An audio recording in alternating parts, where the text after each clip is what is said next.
Breaking news చూస్తున్నాము. Nallamala Sagar project వివాదంపై సుప్రీంకోర్టులో కీలక పరిణామం చోటు చేసుకుంది. ఆంధ్రప్రదేశ్ ప్రభుత్వం నిర్మిస్తున్న ఈ ప్రాజెక్టును సవాల్ చేస్తూ గతంలో తెలంగాణ ప్రభుత్వం దాఖలు చేసిన పిటిషన్ను వెనక్కి తీసుకుంది. రిట్ పిటిషన్ కు బదులుగా సివిల్ సూట్ దాఖలు చేసుకోవాలని సర్వోన్నత న్యాయస్థానం సూచించడంతో రాష్ట్ర ప్రభుత్వం ఈ నిర్ణయం తీసుకుంది.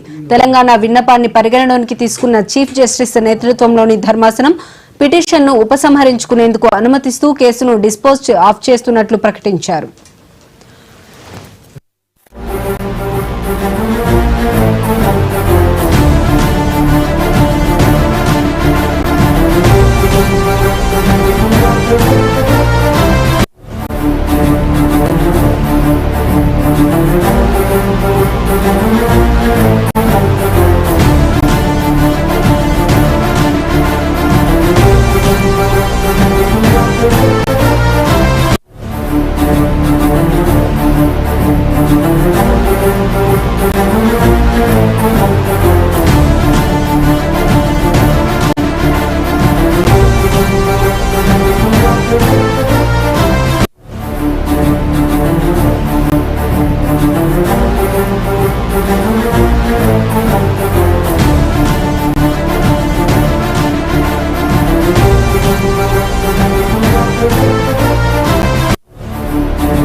నల్లమల సాగర్ ప్రాజెక్టు వివాదంపై సుప్రీంకోర్టులో కీలక పరిణామం చోటు చేసుకుంది. ఆంధ్రప్రదేశ్ ప్రభుత్వం నిర్మిస్తున్న ఈ ప్రాజెక్టును సవాల్ చేస్తూ గతంలో తెలంగాణ ప్రభుత్వం దాఖలు చేసిన పిటిషన్ను వెనక్కి తీసుకుంది. ఇక ఇదే అంశంపై మరింత సమాచారం మా ఢిల్లీ బ్యూరో చీఫ్ శిరీష్ అందిస్తారు. శిరీష్, చెప్పండి. తేజస్విని, పోలవరం అదేవిధంగా నల్లమల సాగర్ అంటే దీన్ని ఇంతకుముందు పోలవరం పంటచెల్లుగా పిలిచేవాళ్ళు. అంటే దీనికి సంబంధించిన విషయంలో ఆంధ్రప్రదేశ్ నిబంధనలను కూడా ఉల్లంఘించి ఈ ప్రాజెక్టు నిర్మిస్తుందని చెప్పేసి కూడా ఆరోపిస్తూ తెలంగాణ ప్రభుత్వం సుప్రీంకోర్టులో దాఖలు చేసిన పిటిషన్ ఏదైతే ఉందో దానిపైన ఈ రోజు విచారణ అనేది కూడా జరిగింది. సుప్రీంకోర్టు చీఫ్ జస్టిస్ సూర్యకాంత్ ఆధ్వర్యంలో ఈ పిటిషన్ పై విచారణ అనేది కూడా జరిగింది. సో తెలంగాణ ప్రభుత్వం దాఖలు చేసిన పిటిషన్ కు విచారణ అర్హత లేదు అని చెప్పేసి కూడా సుప్రీంకోర్టు తేల్చి చెప్పడం జరిగింది. సో ఇతర ప్రత్యామ్నాయ మార్గాల ద్వారా పరిష్కారం పొందేందుకు సుప్రీంకోర్టు తెలంగాణ ప్రభుత్వానికి అనుమతి అనేది కూడా ఇవ్వడం కూడా జరిగింది. అయితే తాము పిటిషన్ ఉపసంహరించుకుంటున్నామని చెప్పేసి తెలంగాణ ప్రభుత్వం తరపు న్యాయవాది అక్షయ్ మనోజ్ సింగ్ స్పష్టం చేయడం కూడా జరిగింది. అయితే పోలవరం నల్లమల సాగర్ కు సంబంధించిన పనులపైన తెలంగాణ ప్రభుత్వం దాఖలు చేసిన రిట్ పిటిషన్ ఏదైతే ఉందో దానిపైన ఈరోజు విచారణ జరిగిన సందర్భంగా చీఫ్ జస్టిస్ ధర్మాసనం ముందు ఐటమ్ నెంబర్ 33గా కేసు అనేది కూడా లిస్ట్ అయింది. ఆంధ్రప్రదేశ్ ప్రభుత్వం చేపడుతున్న పనులను వెంటనే నిలిపివేయాలని కోరుతూ తెలంగాణ ప్రభుత్వం ఈ పిటిషన్ లో పేర్కొంది.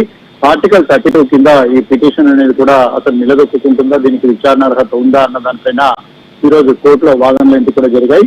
గోదావరి నదీ జలాల కేటాయింపు అనేది బచావత్ ట్రిబ్యునల్ అవార్డు 1979-80 ప్రకారం ఖరారైందని చెప్పేసి తెలంగాణ ప్రభుత్వం వాదిస్తూనే కేటాయింపుకు మించిన నీటిని మళ్లించే చర్య అనేది ఆంధ్రప్రదేశ్ ప్రభుత్వం చట్టవిరుద్ధం అని చెప్పేసి కూడా తెలంగాణ ప్రభుత్వం పేర్కొనడం జరిగింది. అనుమతించిన పరిమాణం కంటే ఎక్కువ నీటిని తీసుకొని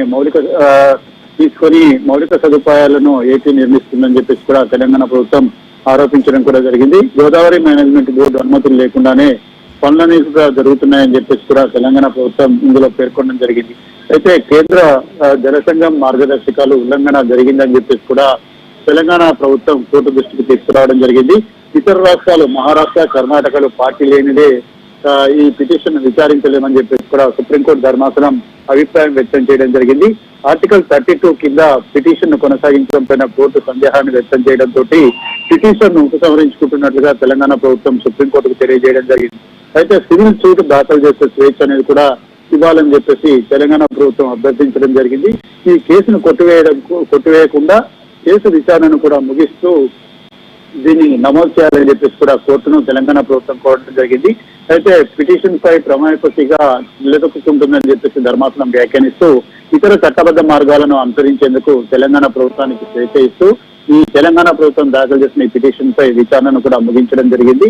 సో అన్ని వాదనలు అంశాలను పరిగణలోకి తీసుకొని తగిన ఫోరంలో దీన్ని లేవనెత్తవచ్చు అని చెప్పేసి కూడా కోర్టు తెలంగాణ ప్రభుత్వానికి సూచించడం కూడా జరిగింది. సున్నితమైన అంశం కావడంతో విస్తృత వ్యాఖ్యలకు దూరంగా ఉన్నామని చెప్పేసి సుప్రీంకోర్టు ధర్మాసనం పేర్కొనడం కూడా జరిగింది.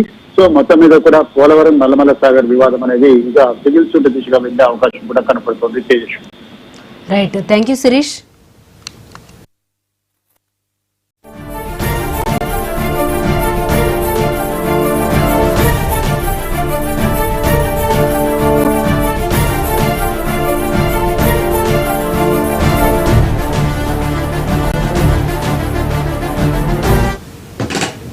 నల్లమల సాగర్ ప్రాజెక్టుపై సుప్రీంకోర్టులో తెలంగాణ ప్రభుత్వం తన పిటిషన్ను ఉపసంహరించుకుంది.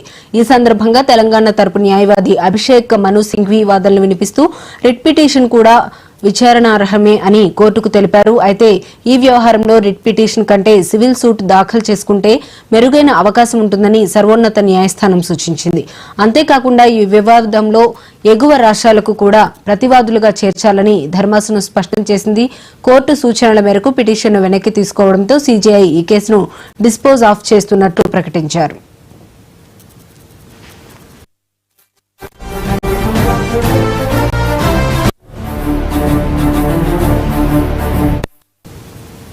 ఇవి బులెటిన్ అప్డేట్స్. మరిన్ని